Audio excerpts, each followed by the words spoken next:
यदा यदा हि धर्मस्य ग्लानिर्भवति भारत अभ्युत्थानम् अधर्मस्य तदात्मानं सृजामि परित्राणाय साधूनां विनाशाय च दुष्कृतां धर्म संस्थापनार्थाय संभवामि युगे युगे। जब जब इस संसार में धर्म की ग्लानि और अधर्म का विकास होता है, तब तब भगवान अपने भक्तों के रक्षा और धर्म को पुनर्स्थापित करने के लिए स्वयं अवतरित होते हैं। कार्तिक मंथ के इस ऑस्पिशियस मंथ में मैं आपको कई सारे देव भूमि की यात्रा करवाने वाली हूँ, जिसका शुरुआत होता है वृंदावन धाम से, followed up with Haridwar to Kedarnath to Badrinath Dham and so on. I am super excited and happy to take you guys to this virtual yatra through my YouTube channel.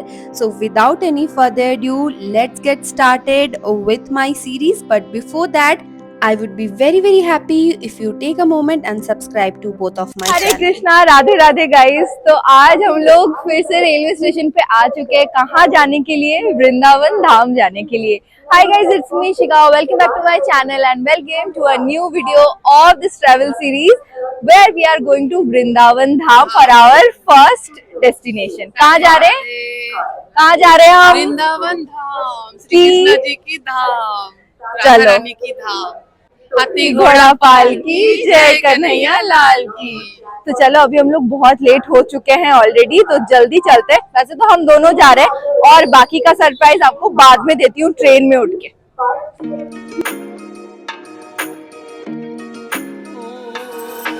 अब देखो, लाइफ इतनी आसान तो है नहीं।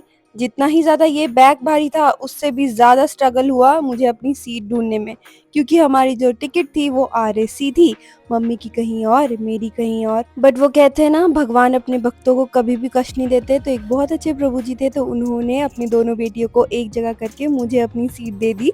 बट पहुंच के नज़ारा कुछ ऐसा देखा कि हम तो हैरान रह गए। मथुरा स्टेशन में करीब हमें 1.5 घंटे लग गए बाहर निकलने में। बाहर निकलते ही हमने वृंदावन के लिए एक ऑटो करा 250 रुपीज़ में, एंड फिर हम वृंदावन धाम की ओर चलने लगे। अगर आप मेरे चैनल पे पुराने हो तो आपने देखा होगा, लास्ट टाइम हम जिस होटल में रुके थे तो ये वो रूम था, एंड इस बार हमने एक रूम अपग्रेड करवा लिया क्योंकि उसके वॉशरूम में कुछ प्रॉब्लम था। तो ये रहा room 2। Good morning, Radhe Radhe everyone. आप सबके ब्लेसिंग के कारण हम फिर से वृंदावन धाम आ चुके। ये रहा मेरा आउटफिट एंड ये रही मम्मा। जल्दी आओ। हरे कृष्णा, राधे राधे। तो आज हम लोग थोड़ा सा तो लेट हो ही चुके हैं, बिकॉज रूम में हमारी थोड़ी प्रॉब्लम आ गई थी, वॉशरूम एंड ऑल में। तो फिर से हमने रूम शिफ्ट वगैरह करा। तबीयत खराब है वो बोलो। हाँ गाइस, थोड़ी बहुत तबीयत भी ठीक नहीं है, टॉन्सिल वगैरह हो गया है, फीवर आ गया है। रात भर फीवर थे, रात भर, और खांसी तो अभी भी इतनी जोर से खांसी आ रही है कि अंदर से दर्द हो रहा है। तो अभी क्या करते हैं, अभी हम लोग जल्दी से जाते हैं, क्योंकि फिलहाल तो सारे temples, I think majority of the popular temples बंद हो चुके हैं। तो हम लोग अभी जाते हैं केसी घाट में एंड थोड़ा सा वहाँ पे यमुना जी के दर्शन करते हैं। एंड साथ ही मेरा एक फ्रेंड दिल्ली से आया हुआ है, वो कल ही आ चुका था, तो उससे भी थोड़ी देर के लिए मिल पाऊंगी, because he is going back to Delhi again. And फिर पता नहीं हम कब मिलेंगे, तो आई थॉट कि चलो मिल लेते हैं। एंड उसके बाद फिर हम जाएंगे हमारे टेम्पल, हमारे राधा माधव के टेम्पल इस्कॉन वृंदावन में। तो वो शाम में वहाँ पे आज हम लोग दीप अर्पण करेंगे, दीपदान करेंगे, बिकॉज हमारा दामोदर मास चल रहा है। तो चलो चलते हैं अभी, एंड यहाँ से केसी घाट के लिए निकलते हैं। कुछ भी नहीं खाया गाइज, वो लास्ट हमने ट्रेन में शायद 6 बजे कुछ खाया था। उसके बाद से कुछ नहीं खाया है। तो चलो जल्दी से चलते हैं, भूख भी बहुत ज़्यादा लगी है, तो प्रसाद पाते हैं। चलो। सो गाइज, अब हम लोग निकल चुके हैं, क्योंकि कार्तिक महीना है तो हम लोग ने अपने चप्पल त्यागे हैं। वृंदावन आके हम लोग चप्पल नहीं पहनेंगे। वैसे हम लोग ने सोचा था कि मथुरा आके ही उतार देंगे, बट प्रॉब्लम ये हो गई कि फिर ये ब्लॉक कर रही है और मैं बंदर देख रही हूँ क्योंकि आपको तो पता है इधर क्या होता है। और ऊपर से 2 किडनी बेच के आईफोन खरीदा था तो उसका तो बंदर लेके चले जाएगा, तो हम लोग यहीं पे रह जाएंगे गाइस। पापा को पता नहीं क्या शक्ल दिखाएंगे। हाँ, तो मैं यही बोल रही थी। भैया इधर बंदर है आगे है की बोल तो क्योंकि हाँ, तो हम मथुरा में ही उतारने वाले थे, बट फिर क्या है ना कि इतने सारे बैग्स के साथ जिसमें तिलक है, प्रसाद है, तो उसके साथ फिर हमें चप्पल भी लेके जाना पड़ता हाथों में। तो हमने सोचा कि एक बार वृंदावन पहुंच जाए, फिर वहाँ से हम लोग अपने फुटवेयर जो है वो त्याग देंगे। तो अब से हम लोग फुटवेयर नहीं पहनेंगे आगे के सारे दिन, जितने दिन में हम रहेंगे। अभी क्या, जब वो ट्रैकिंग के लिए जाए, अभी नहीं पहनूंगा। Mama spilling the tea. तो अभी हम जा रहे हैं। अभी आगे से हमें टोटो या तो ऑटो कुछ तो करना पड़ेगा। वैसे मैंने सोचा था कि आज से मैं व्लॉग नहीं करूँगी। मैंने सोचा था कि आज का दिन जो है व्लॉग नहीं करती हूँ। ये आगे वाला, ये हाँ यही तो है। आगे नहीं ना? नहीं यही है, वो ओ। रोड है। हाँ हाँ हाँ। तो मैंने सोचा था कि मैं आज का दिन जो है वो व्लॉग नहीं करूँगी, बिकॉज पता नहीं शाम से शायद करूँ, बट ठीक है, स्टार्ट कर दिया है तो अब कंटिन्यू करते हैं। एंड ये वाला व्लॉग कल को मैं एंड कर दूँगी, बिकॉज ट्रेन में तो आपको पता ही है हम लोग ने अच्छा कुछ शूट तो मैं कर नहीं पाई हूँ। आधे सीट में, फिर ऊपर इतनी ठंड, आधे टाइम तो मैं नीचे बैठी थी, आधे क्या 80% ऑफ द टाइम मैं नीचे ही बैठी थी। तो चलो अब पहुँच के फिर बताती हूँ, एंड फिर फेयर वगैरह सब कुछ बताती हूँ। हाँ सो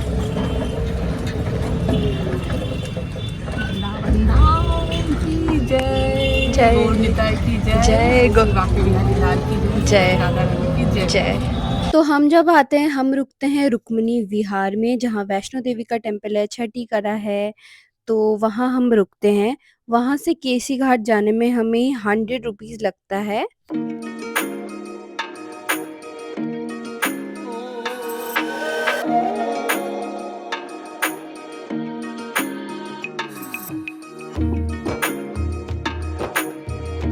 वृंदावन के इस पवित्र केसी घाट पर हम आ गए हैं। ये है यमुना जी मंदिर। इस घाट का नाम यमुना घाट और केसी घाट दोनों है, क्योंकि यही वो स्थल है जहाँ श्री कृष्ण ने केसी नामक राक्षस का वध किया था, और तब से ये घाट उनकी लीलाओं का एक अमर गवाह है। बंदर कैसे लगे? राधे राधे बोलो, राधे राधे बोलो। मेरा मुंह बहुत निकाल रहा है। इतना कॉन्शियस नहीं होते। मैं अपने दोस्त से मिली और उसको भी यहाँ के जगह के बारे में बताई, जैसे आपको बता रही हूँ। सुबह और शाम के वक्त यहाँ की आरती और यमुना जी में छोटी छोटी दियाएं प्रभु के चरणों में समर्पित होती है। ये पल हमारे दिलों को शांति और भक्ति से भर देते हैं। और अब हम यमुना जी में नौका विहार के लिए जा रहे हैं। इस बोट राइड में हम यमुना जी के मधुर स्पर्श और वृंदावन के इस पवित्र माहौल को और करीब से महसूस कर सकते हैं। यहाँ पे पर पर्सन समथिंग 100 रुपीज का होता है, एंड हम तीनों लोग जा रहे थे। यमुना जी के बीच में आते ही मन में एक अलग सी शांति अनुभव होती है। साथ में यहाँ पे राधे राधे वाला जो सॉन्ग है वो भी बजता है।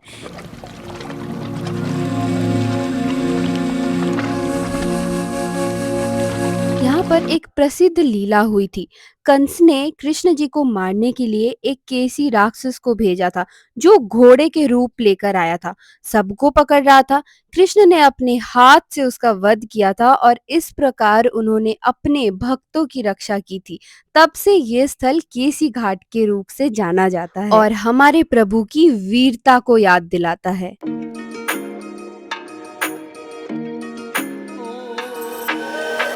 कार्तिक में गौ सेवा का विशेष महत्व है, क्योंकि कृष्ण स्वयं गोपाल है, इसीलिए ये सेवा बहुत इम्पोर्टेंट है। तो हमें बहुत जोरों की भूख लगी थी, क्योंकि पहले ही बताया कि हमने कुछ भी नहीं खाया था। गोविंदास गए एंड मेनू कार्ड खोलते ही सबसे पहले जगन्नाथ भगवान की दर्शन हुई। बोलो जगन्नाथ बलदेव सुभद्रा माई की जय। ये था मेनू कार्ड।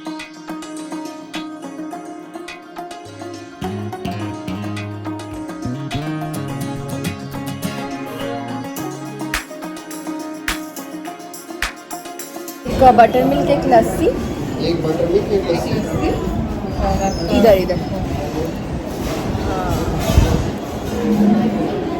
ये बटर रोटी तंदूर 2, प्लेन राइस 1,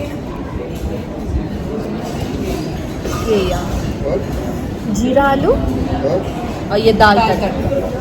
फिलहाल तो इतना। दाल तड़का, जीरा आलू, प्लेन राइस, 2 बटर। गोविंदास एक यूनिक वेजिटेरियन रेस्टोरेंट चेन है जो इस्कॉन से एसोसिएटेड है। यहाँ सात्विक और शुद्ध इंग्रेडिएंट से बना खाना ट्रेडिशनल और मॉडर्न कल्चर को सिंबलाइज करता है। पीसफुल एम्बियंस में सर्व किया जाता है। इनका खाना लॉर्ड कृष्ण को ऑफर किया जाता है, हरि बोल, जो प्रसादम कहलाता है, ब्लेस्ड फूड। यहाँ गार्लिक और ऑनियन जैसे आइटम्स को अवॉइड किया जाता है विथ मशरूम्स एंड मसूर दाल। यहाँ आयुर्वेदिक के प्रिंसिपल्स फॉलो किए जाते हैं जो हेल्थ और स्पिरिचुअलिटी दोनों को प्रमोट करते हैं। गोविंदास थोड़ा यूनिक होता है बट ओवरऑल एक spiritual and soulful dining experience देता है।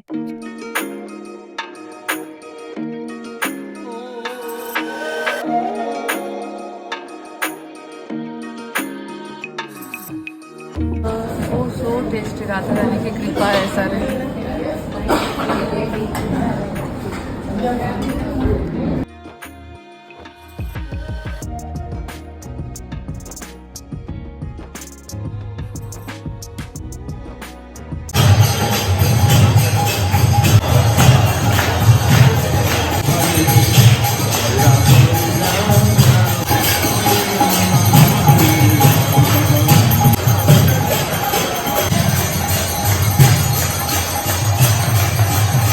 ISKCON Vrindavan, also known as Krishna Balaram Mandir, was inaugurated in 1975 and has since become one of the most prominent spiritual hubs in Vrindavan. Now let me just take you to the Srila Prabhupada Museum. It's absolutely in the right side to the Krishna Balaram Mandir. जैसे ही आप enter करते हो आपको राधा महादेव के बहुत सुंदर deities दिखते हैं, followed up with Gopeshwar Mahadev. But basically, let me tell you what's inside the museum, which is very important for you guys to know, is the Srila Prabhupada's early life or the journey.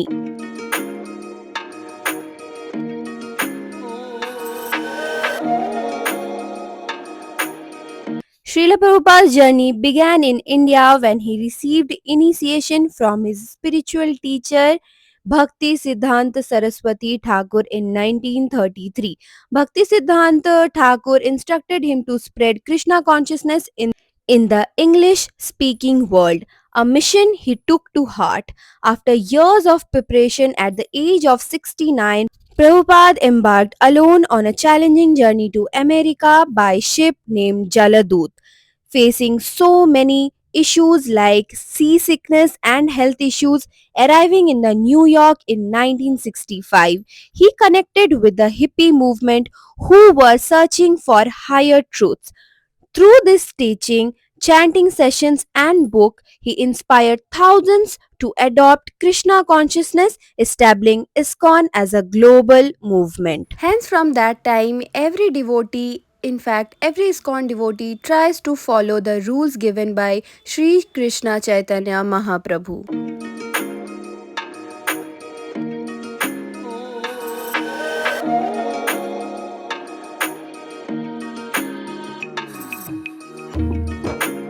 Moving to the first floor, you will find the actual truth of life, like what's the actual purpose of our soul. Everybody changes, but the soul remains the same. For our memory, you will find everything written about each one of the photographs and the time he gave initiation, and everything is written. If you go sometime, do take your own time and read each and every article. We are so fortunate because अगर हम ISKCON में आज जा रहे हैं, अगर वहाँ का प्रसाद पा रहे हैं, तो it's just the mercy of Shri Radha Krishna and Srila Prabhupada. Srila Prabhupada की जय, गुरुदेव की जय. I am not at all close to a good singer or even a singer, but एक बहुत अच्छा गाना है His Holiness जय पताका स्वामी महाराज के द्वारा, which is यदि प्रभुपाद ना होय तो तबे की होय तो ए जीवन बही तो किसे.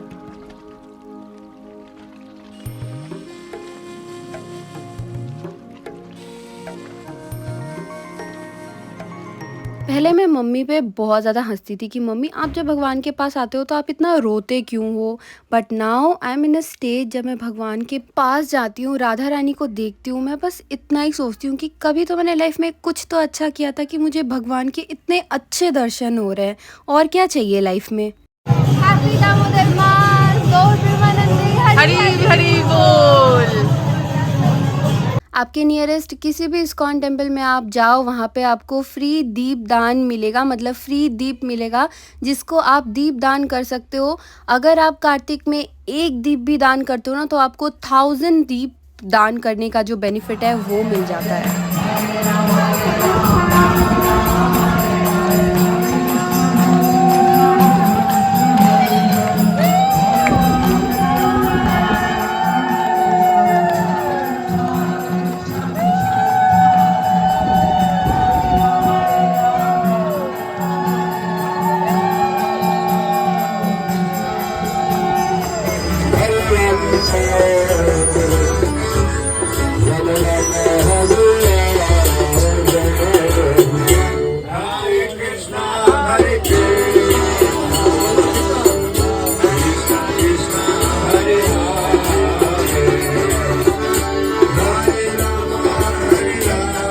सो द थिंग इज़ कि कार्तिक में आपको जगह जगह पे, हर जगह पे डिवोटीज़ कुछ ना कुछ सेवा करते दिखेंगे, चाहे वो बुक डिस्ट्रीब्यूशन हो, कीर्तन हो, अपना कोई भी टैलेंट से भगवान को खुश करके कुछ सेवा करने का। एंड ये जो सेवा है इससे जो भी धनराशि प्राप्त होगी इसको वो अपने काम पे नहीं लगाते हैं गाइज, इसको वो टेम्पल को ही दे देते हैं। ये सेवा होता है, ये कोई बिजनेस नहीं होता है। एंड कार्तिक में सेवा के बहुत सारे लाभ होते हैं।